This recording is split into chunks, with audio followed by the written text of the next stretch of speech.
DevOps future ఎలా ఉంటుంది? నన్ను చాలామంది కామన్‌గా అడిగిన క్వెషన్ ఇది. ఐటీ జాబ్స్ సైడ్ వెళ్ళాలనుకుంటున్నప్పుడు ఫ్రెషర్స్ కానీ, ఎక్స్‌పీరియన్స్‌డ్ కానీ నేను డెవాప్స్ నేర్చుకొని స్విచ్ అవ్వచ్చా? లేదా డెవాప్స్ నేర్చుకొని కెరీర్ స్టార్ట్ చేయొచ్చా? అని అడిగారు. డెవాప్స్ అయితే ఖచ్చితంగా కూడా ప్రతి కంపెనీకి కూడా అవసరం అయితే ఉంది. ఎందుకంటే డెవాప్స్ మెయిన్‌గా సాల్వ్ చేసే ప్రాబ్లమ్ ఏందంటే ఒక ఆటోమేషన్. కంప్లీట్ ఆటోమేట్ అయితే చేస్తుంది. కొన్ని ప్రాసెసెస్‌ని ఐటీలో క్రిటికల్ స్ట్రీమ్ లైనింగ్ అంతా కూడా డెవాప్స్ అనేది చేస్తుంది. కాబట్టి డెవాప్స్ అనేది డిమాండ్ అయితే ఉంది. ప్రతి కంపెనీ కూడా అడాప్ట్ చేసుకుంటుంది డెవాప్స్ ప్రాక్టీసెస్‌ని.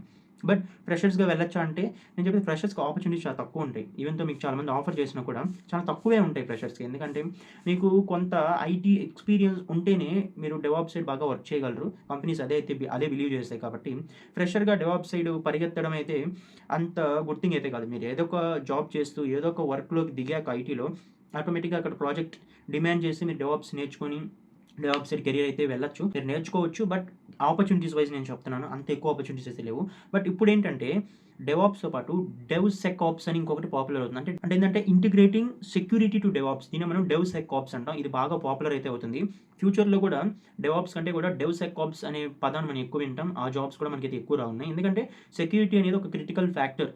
ఏ ఐటీ ప్రాజెక్ట్‌లో తీసుకున్నా, పైప్‌లైన్‌లో తీసుకున్నా, ఇప్పుడు డెవాప్స్‌లో కూడా security is a challenge and integrating security to DevOps is DevSecOps. So ఇంతే సింపుల్ థింగ్. బట్ దీని మీద జాబ్స్ అయితే బాగా రానున్నాయి. కాబట్టి మీరు స్విచ్ అవ్వాలనుకుంటే డెవాప్సే కాకుండా డెవ్‌సెక్‌ఆప్స్ మీద కూడా ఫోకస్ అయితే చేయండి.